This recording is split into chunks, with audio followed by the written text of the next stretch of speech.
మహాగణాధిపతే నమః. శ్రీ గురుభ్యో నమః. శ్రీమాత్రే నమః. ప్రేక్షకులందరికీ స్వాగతం. రవి గ్రహ మార్పు. ఈ రవిగ్రహ మార్పు అనేది మనకి 17/12/2023 నుండి 14/1/2024 వరకు ఈయన ధనుస్సు రాశిలో సంచారం చేయడం అనేది జరుగుతుంది. దీన్నే మనకి ఎప్పుడైతే రవి మనకి ప్రతి నెల ఒక్కొక్క రాశిలోకి ఈయన సంచారం చేయడం అనేది జరుగుతుంది, దాన్నే మనం రవి సంక్రమణంగా చెప్తాం. అందులో భాగంగా మనకి ధనుస్సు రాశిలోకి ఎప్పుడైతే రవి సంక్రమణం జరిగిందో దాన్ని మనం ధనుర్మాసం, అప్పటి నుంచి మనకు ధనుర్మాసం మొదలవుతుందని చెప్పవచ్చు. అయితే ముందుగా ఈ రవి ధనుస్సు రాశిలోకి సంచారం చేయడం వల్ల ద్వాదశ రాశుల వారికి ఎటువంటి ఫలితాలు ఉంటాయనే విషయాన్ని తెలుసుకునే ముందర అసలు రవి కారకత్వాలు ఏమిటి అని చూసుకున్నప్పుడు, రవి గ్రహంగానే చూసుకుంటే మన నవగ్రహాల్లో కల్లా మొదటిగా మనం ఈ రవిని చెప్పుకోవడం అనేది జరుగుతుంది. అయితే రవి వచ్చేటప్పటికి పురుష గ్రహంగాను, అలాగే క్షత్రియ జాతికి సంబంధించిన వాడు ఈయన. అలాగే ఈయన గుణం కూడా రజోగుణంగా చెప్పడం అనేది జరుగుతుంది.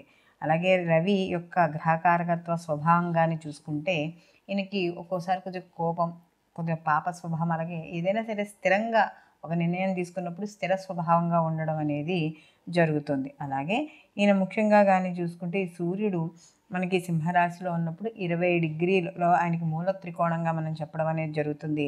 అలాగే మేషరాశిలో ఈయనకి ఉచ్చస్థితిగాను, అలాగే తులారాశిలో ఆయన నీచ పొందడం అనేది జరుగుతుంది.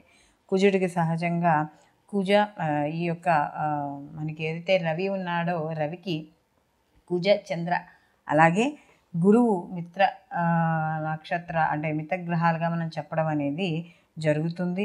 ఇంకా ఈ రవి యొక్క గ్రహ గుణగణాలు కానీ తెలుసుకుంటే ఈయనకి కుండలి మొహం కలవాడు, అలాగే రక్తవర్ణం, పొడగరి గోధుమ వర్ణం కలిగిన జుట్టు ఎక్కువగా కలిగి ఉండడం అనేది జరుగుతుంది. అలాగే ముఖ్యంగా ఈయన శరీర అవయవాల్లో గుండె, అలాగే పురుషుడికి కుడి కన్ను, స్త్రీలకైతే ఎడమ కన్ను, అలాగే ఇలాంటి వాటికి సంబంధించింది. అలాగే ఈయన ముఖ్యంగా కానీ చూసుకుంటే సూర్యప్రభావం ఎక్కువగా ఉన్న వాళ్ళకి కాస్త ఆత్మాభిమానం ఎక్కువగా ఉంటుంది, చురుకుదనం ఎక్కువగా కలిగి ఉండడం అనేది జరుగుతుంది. అలాగే సంఘంలో వీళ్ళు చేసే వృత్తి ఉద్యోగ వ్యాపారాల పరంగా వీళ్ళకి ఎక్కువగా వెయిటేజ్, అంటే వీళ్ళకి ఎక్కువ గౌరవము, అలాగే పలుకుబడి ఇలాంటివి ఎక్కువగా ఉండడం అనేది జరుగుతుంది. చక్కని ఆర్థిక అభివృద్ధి ఉంటుంది. అయితే వీళ్ళకి అనారోగ్య సమస్యలు కానీ ఏవైనా వచ్చేటప్పుడు ఎక్కువగా కంటికి సంబంధించిన ఇబ్బందులు, అలాగే గుండెకి సంబంధించినవి, అలాగే మనకి వేసవకాలం చూడండి ఎక్కువగా ఈ వడదెబ్బలు తగులుతూ ఉంటాయి. దానికి ఆరోగ్యకారకుడు ఏదైనా సరే ఒక దీర్ఘకాలిక అనారోగ్యాలు అవి రాకుండా ఉండాలి అంటే సూర్యారాధన ఎక్కువగా చేయమని చెప్తారు. అలాగే రవి కూడా చూసుకుంటే ఈయన ఆత్మకారకుడు, అంటే ఎక్కువగా ఈయన తండ్రికి సంబంధించింది, అలాగే శక్తికి, ప్రతాపానికి, శౌర్యానికి దానికి సంబంధించిన వాడు ఈ యొక్క రవిగా మనం చెప్పుకోవచ్చు.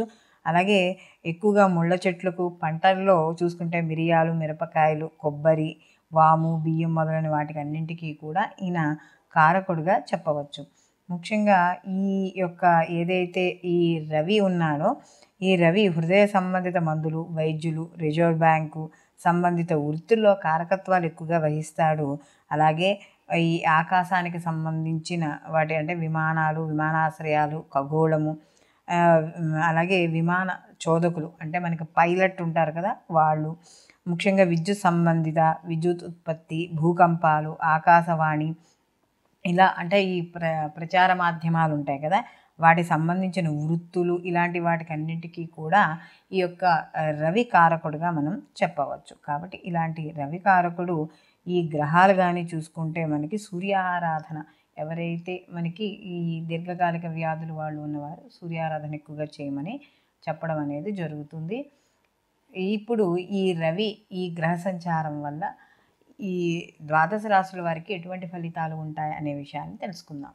కన్యారాశి వారికి కానీ చూసుకుంటే ఈ రవి తృతీయ స్థానం నుండి చతుర్థ స్థానానికి ఆయన సంచారం చేయడం అనేది జరుగుతోంది.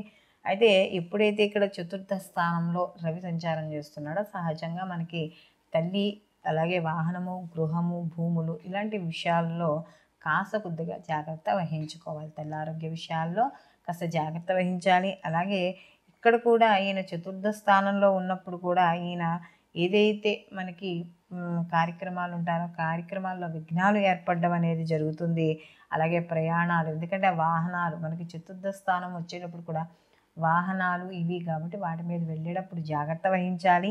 అలాగే ముఖ్యంగా చూసుకున్నప్పుడు ఇక్కడ చిన్న చిన్న ఇబ్బందులు, అవి ఇంటికి సంబంధించివి కావచ్చు, లేకపోతే ఏదైనా ఈ భూములు కొనుగోలు అమ్మకాలు చేసేటప్పుడు కావచ్చు, ఆస్తి విషయాల్లో కావచ్చు, ఏదైనా సరే చిన్న చిన్న ఆటంకాలు, విఘ్నాలు, వాటిల్లో మనోవిచారము, ఈ పని అవుతుందా అవ్వదా అనే ఇబ్బంది, ఇలాంటివన్నీ కూడా ఏర్పడతాయి. అలాగే కుటుంబ పరంగా కానీ చూసుకుంటే చిన్న చిన్న మనస్పర్ధలు, మాట పట్టింపులు, లేకపోతే మాట తగ్గకపోవడం. అంటే ఎలా అంటే మీ మాట మీద అది మంచైనా చెడైనా సరే ఆ మాట మీదే ఉంటానన్నాం. దానివల్ల ఇతరులకి ఆ యొక్క ప్రవర్తన తీరు అనేది కొద్దిగా నచ్చనట్టుగా ఉండడం వల్ల కాస్త కలహాలు ఏర్పడే అవకాశం అనేది కనబడుతోంది. అయితే ఇక్కడ ముఖ్యంగా భార్యాభర్తల మధ్య ఏవైతే అనుబంధం ఉందో వాటిల్లో కూడా చిన్న చిన్న మాట పట్టింపులు, కాస్త అన్యోన్యత ఏదైతే ఉందో అది లోపించడం, ఇలాంటివన్నీ కూడా జరిగే అవకాశాలు ఉన్నాయి. కాబట్టి ఇప్పుడు మనం చెప్పుకున్న విషయాలలో కాస్త జాగ్రత్తలు వహిస్తే కన్యారాశి వాళ్ళకి సరిపోతుంది. అయితే ఇక్కడ ఈ రవి యొక్క సంచారం వల్ల రవి ప్రీతి కొరకై, అంటే ముఖ్యంగా రవి అనుగ్రహం కలిగితే ఇందాక మనం చెప్పుకున్న వాటిలో అనారోగ్య సమస్యలు ఏవి కూడా దరిచేరవు.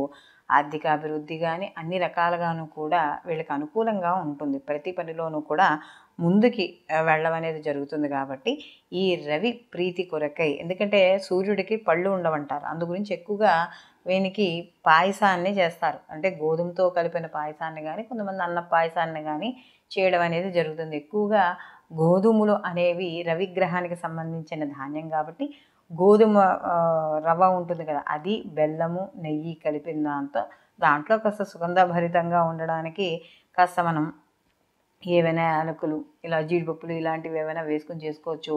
లేకపోతే గోధుమ బెల్లంతో కలిపి చేసిన పాయసాన్ని నివేదనగా చేయాలి. అలాగే రాగి పాత్రలు కానీ, రాగి చెంబుతో నీళ్లతో కానీ సూర్యుడికి అర్ఘ్యం అనేది ఇవ్వాలి.